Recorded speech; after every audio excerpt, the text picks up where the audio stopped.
Welcome to another Thai ghost story. The Serpent's Covenant. The first thing I noticed about Suvarnabhumi airport at 2:47 a.m. is how it breathes. Not the mechanical wheeze of air conditioning or rhythmic hum of baggage systems. Something deeper. Something that makes the gleaming marble floors feel like they're gently rising and falling beneath my feet. I shake my head, attributing it to jet lag. 22 hours of flying does things to your perception. My name is Sarah Chen, and I'm a flight attendant for Singapore Airlines. This is supposed to be a routine overnight layover in Bangkok before our morning connection to Tokyo. The crew hotel shuttle broke down, so they've arranged temporary accommodations in the airport's transit hotel. Not ideal, but I've slept in worse places. The terminal stretches endlessly in both directions, a gleaming monument to modern aviation. Through the floor-to-ceiling windows, Bangkok's lights twinkle like earthbound stars. But something about the view seems wrong. Too dark in places, as if shadows are moving independently of their sources. I'm wheeling my luggage toward the transit hotel when I see it. A python, easily 12 feet long, coiled around the base of a luggage cart near gate D7. Its scales shimmer under the fluorescent lights, and its eyes, ancient, knowing, lock onto mine. For a moment, we simply stare at each other. Then it uncoils with liquid grace and disappears beneath the cart. "Excuse me," I call to a nearby security guard, a thin Thai man with tired eyes. "There's a snake by the gate." He approaches cautiously, peers under the cart, and frowns. "No snake, miss. You sure?" I kneel and look for myself. Nothing. Just a spotless terminal floor and the metallic gleam of the cart's wheels. I'm sorry. I must be more tired than I thought." He nods sympathetically. "Long flight, yes? Airport, very big. Sometimes eyes play tricks." As he walks away, I notice him pull out his phone and speak rapidly in Thai. The only word I catch is "ngoo," snake. The transit hotel is a sterile capsule of efficiency. Narrow bed, tiny bathroom, no windows. I try to sleep, but every time I close my eyes, I see those serpentine eyes watching me. The air conditioning unit makes a sound like scales scraping against stone. At 4:15 a.m., I give up and venture back into the terminal. The airport is nearly empty now. Just a few cleaners and the occasional security patrol. The shops are shuttered, their metal grates casting prison bar shadows on the floor. I find myself drawn to the departure gates, where the massive windows offer a view of the runways. But as I approach, the landscape beyond the glass seems to shift. Instead of concrete and aircraft, I glimpse something else. Dark water, twisted trees, and the pale gleam of stones arranged in careful patterns. A graveyard. I blink hard, and it's gone. Just runway lights and distant glow of the city. "The Cobra Swamp," says a voice behind me. I spin around to find an elderly Thai man leaning on a walking stick. He's wearing a maintenance uniform, but something about him seems off. His face has a bluish tinge, and his eyes are too bright in the dim terminal lighting. "I'm sorry," I stammer. "This place," he gestures towards the window, "built on Cobra Swamp. Very old cemetery. Many people buried here. Long time ago. Airport company. They no care. Build anyway. His English is careful, but clear, tinged with an accent I can't quite place. You see them too, yes? The Ngu. They angry. Very angry. I don't understand. My name, Pu Ning. I work here a long time. Since before construction, I tell them, no good. Build on sacred ground. Must make proper offering. Move bodies with respect. They no listen. He shakes his head sadly. Now the spirits, they wake up. The Naga, they very angry. The old man's walking stick taps against the floor as he moves closer. Each tap echoes strangely in the vast space, as if the sound is traveling for more than just air. You foreign girl, yes? You no understand. This place, it not just airport, it prison. Big, shiny prison for old spirits. They want go home, but cannot, so they take other instead. A chill runs down my spine. Take others? Pu Ming's blue-tinged face splits into a smile that doesn't reach his eyes. Every year, people disappear. Passenger, worker, pilot. Police say they run away, find new life. But I know truth. They go to swamp, feed the Naga, keep them happy, so they no destroy everything. That's impossible. You see the python tonight, yes? By luggage cart. When I don't answer, he nods knowingly. They choose you. Now you must choose too. Come willingly, or they take you anyway. But if you come willingly, maybe you keep your mind. Maybe you become guardian, like me. I back away from him, my heart hammering. You're insane. Am I? He raises his walking stick and taps it 3 times against the window. The sound reverberates through the terminal, and for a moment, I swear I can hear something else. A low, rhythmic drum beat, like traditional Thai music. The lights flicker. When they steady, booming is gone. I run.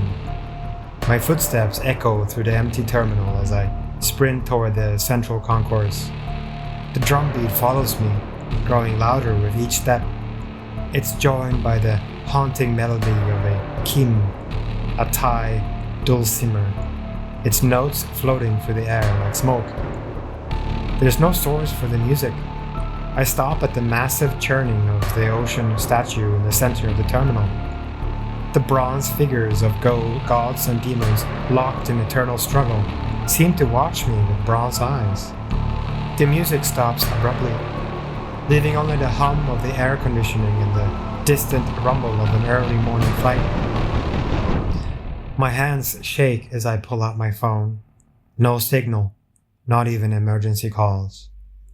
The terminal map shows I'm in the center of the complex, with gates radiating outward like spokes on a wheel. The transit hotel is half a mile away through a maze of corridors. I start walking, sticking to the main thoroughfares where the lights are the brightest. That's when I notice the spirit houses. They're small, ornate structures tucked into corners and alcoves throughout the terminal.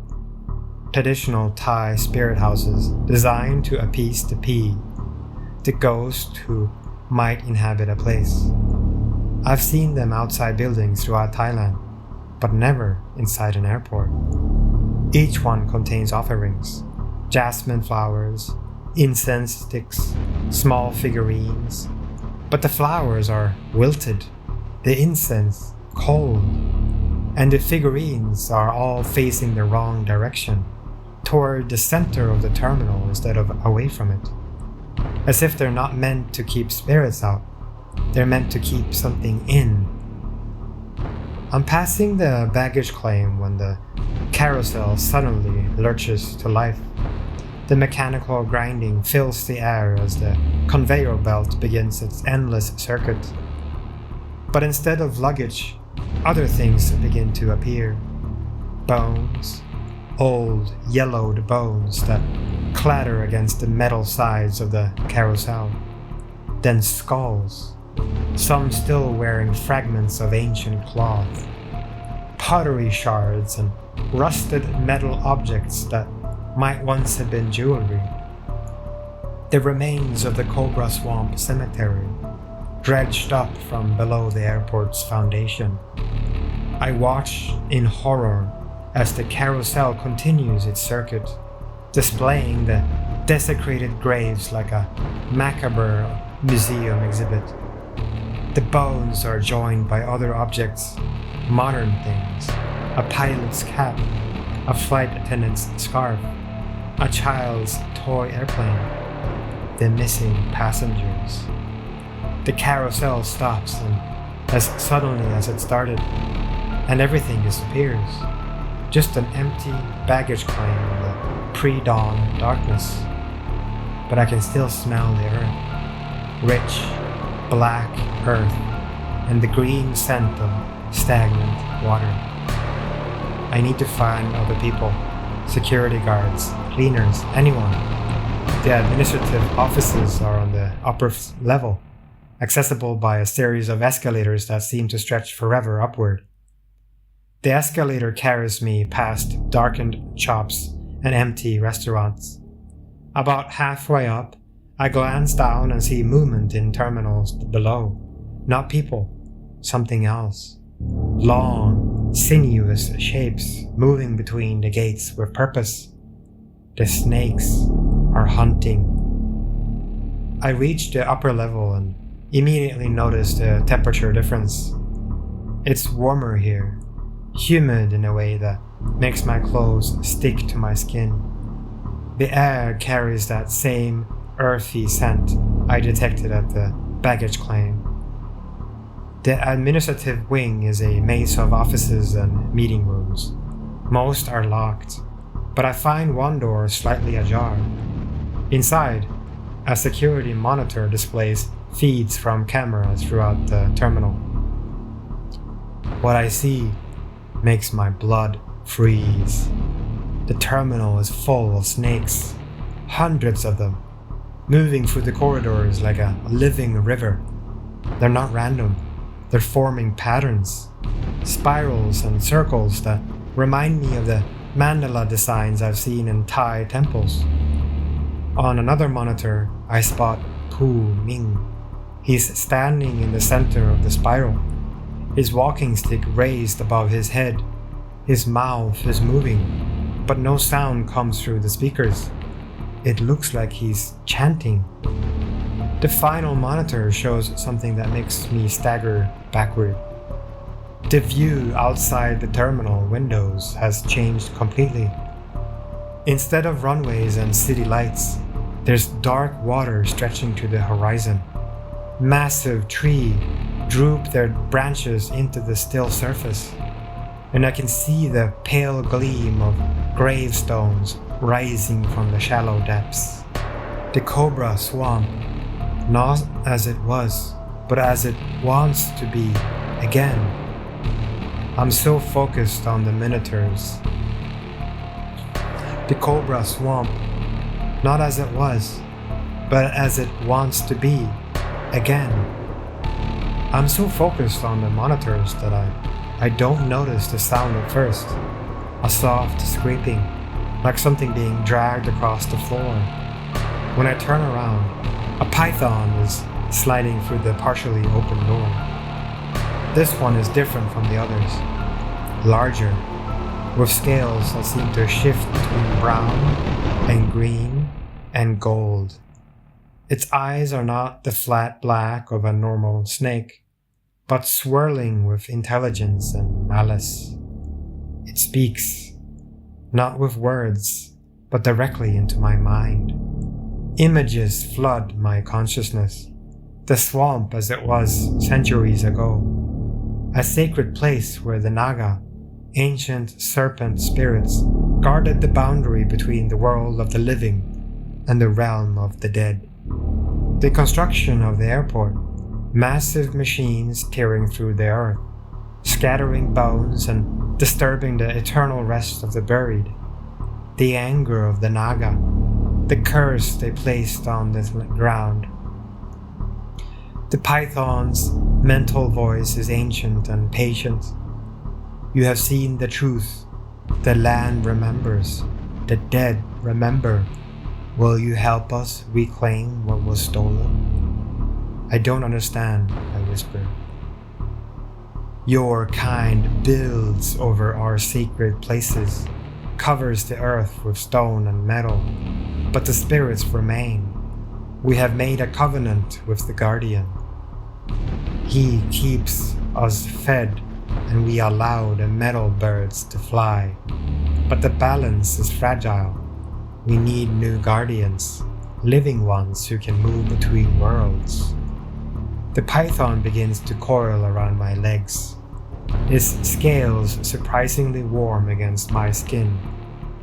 I want to scream, to run, but something holds me in place.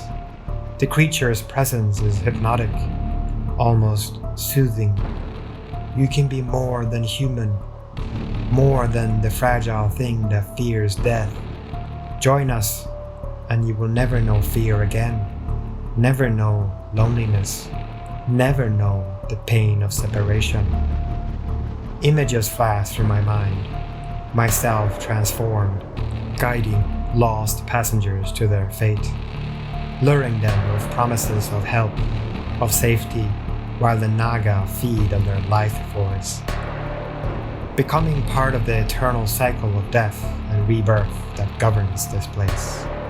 No, I managed to gasp. The python's coils tighten. You cannot leave. The covenant is sealed.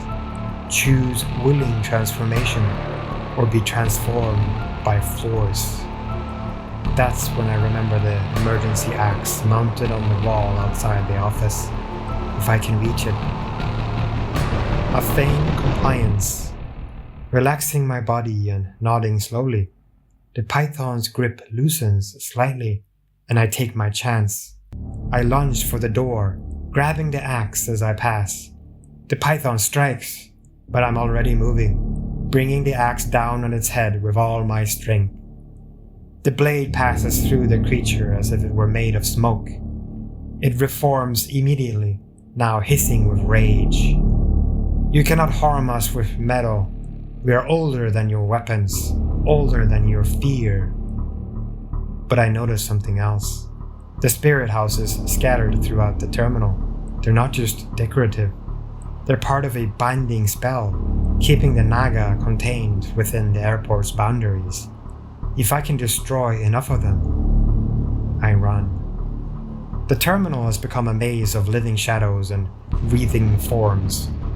Snakes emerge from air vents, sliding down from the ceilings, and pour through the gaps in the floor. They're not trying to bite me, they're hurting me, driving me toward the center concourse where Ming awaits. I smash the first spirit house with the emergency axe, scattering the wilted offerings across the floor. The moment the wooden structure splinters, the lights flicker and I hear something like a scream, not from the snakes, but from the building itself. The second spirit house is harder to reach.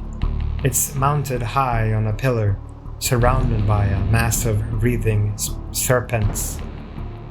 I use a maintenance ladder to climb up, swinging the axe wildly to keep the snakes at bay. When the blade connects with the miniature temple, cracks appear in the marble floor below. By the time I destroy the third spirit house, the terminal is shaking. The modern facade is beginning to crack, revealing glimpses of the ancient swamp beneath. Water seeps through the floor, carrying with it smell of decay and the pale gleam of bone. The snakes are more frantic now, their movements less coordinated. The binding spell is weakening, but so is the barrier between the physical world and the realm of the dead.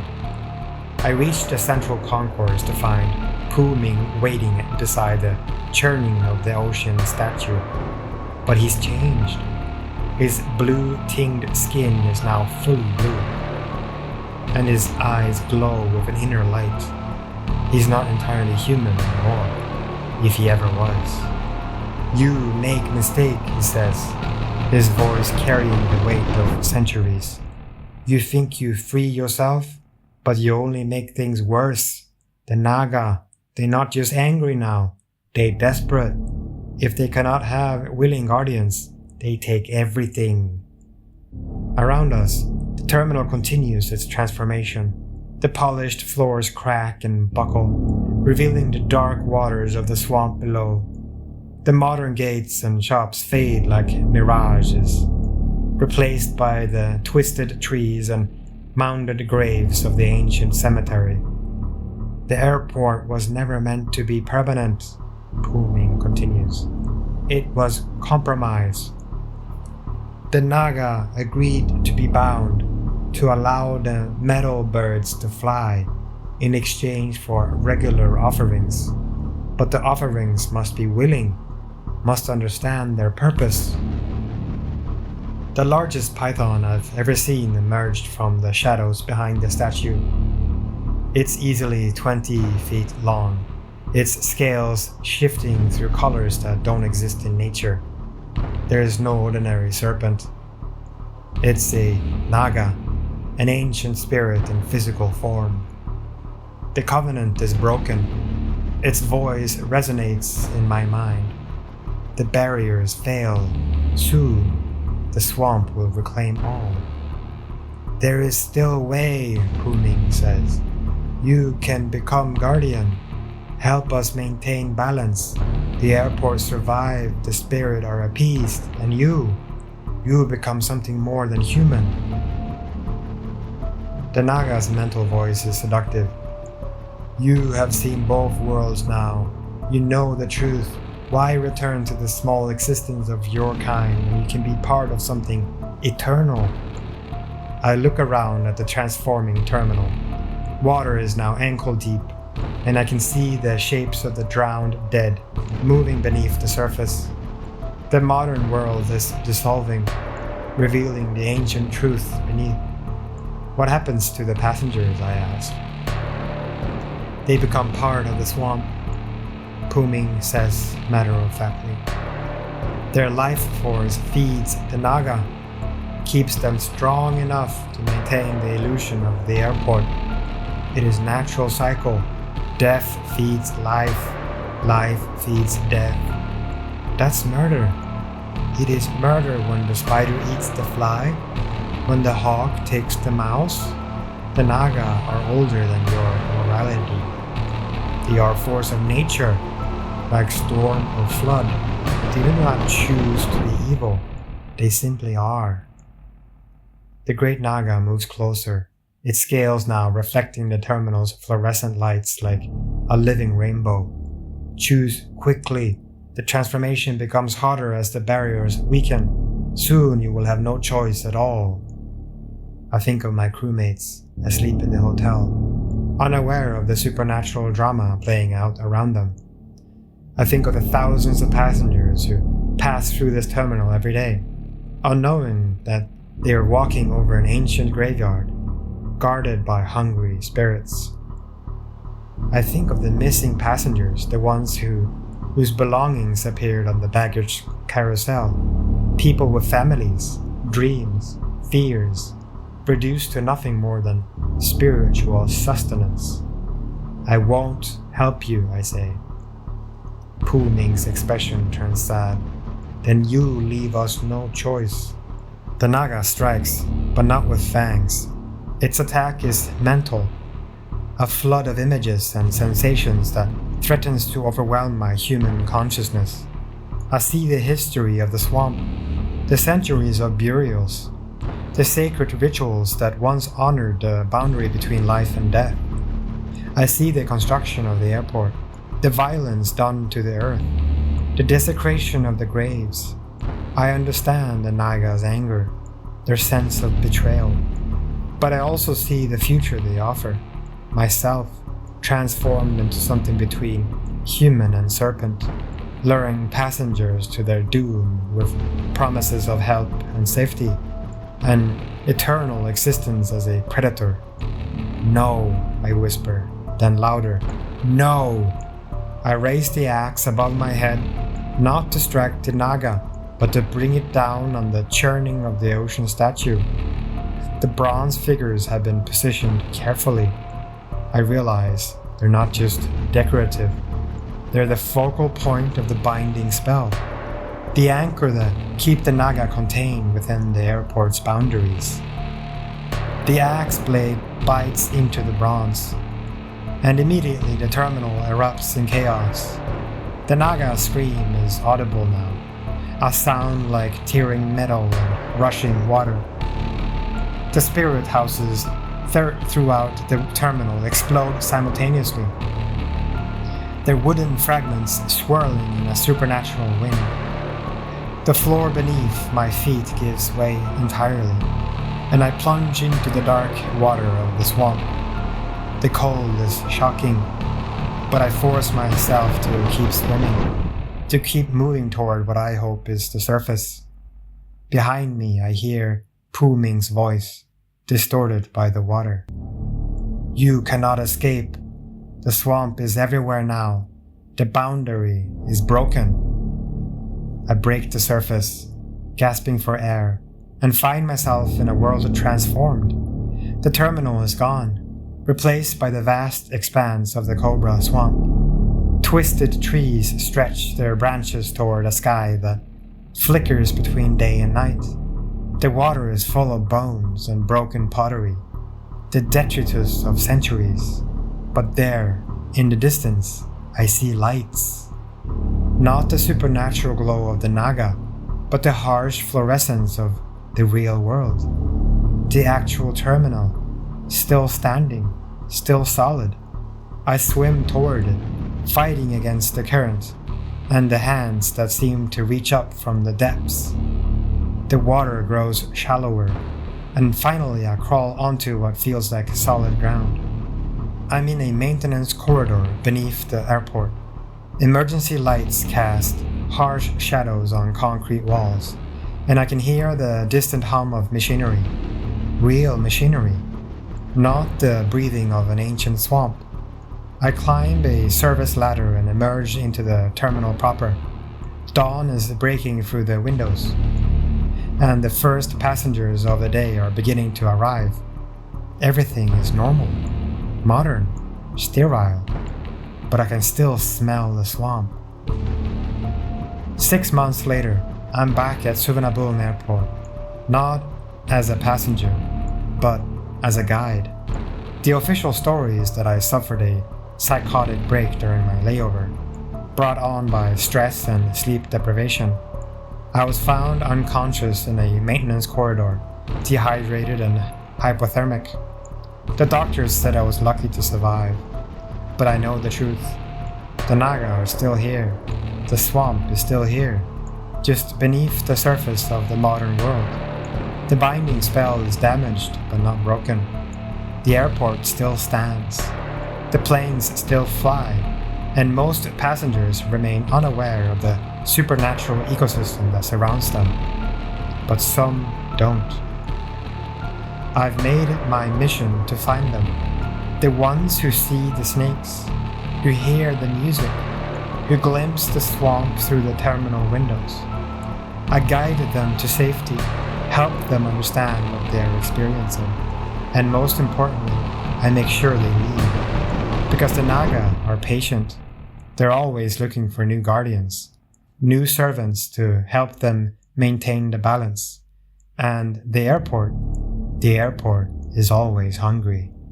I've learned to recognize the signs, the way the lights flicker when the spirits are active, the temperature changes that signal a breach in the barriers, the subtle wrongness in the air that precedes a supernatural manifestation. I've also learned that I'm not entirely human anymore. Whatever happened to me in the swamp, whatever transformation the Naga began, It wasn't completely reversed. I can see things others can't. Feel the movement of spirits like a constant presence at the edge of my consciousness. Sometimes I wonder if this is what Pu Ming meant when he offered me a choice. Maybe I didn't escape at all.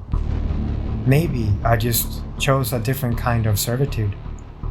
But when I help another lost passenger find their way to safety, when I prevent someone from being drawn into the covenant, I remember why I made the choice I did.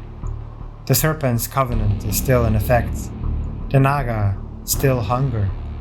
The swamp still dreams of reclaiming its ancient territory. And I'm still here, walking the boundary between worlds, making sure the balance holds. Because someone has to. And because I've learned that sometimes the greatest horror isn't becoming a monster. It's discovering that you were always meant to be the hero. The snakes are still here, but so am I. And as long as I draw breath, I'll make sure that when people look out the windows of Suvarnabhumi Airport, all they see are runway lights and the distant glow of the city, not the dark water of the Cobra Swamp, where ancient spirits wait with infinite patience for their next meal.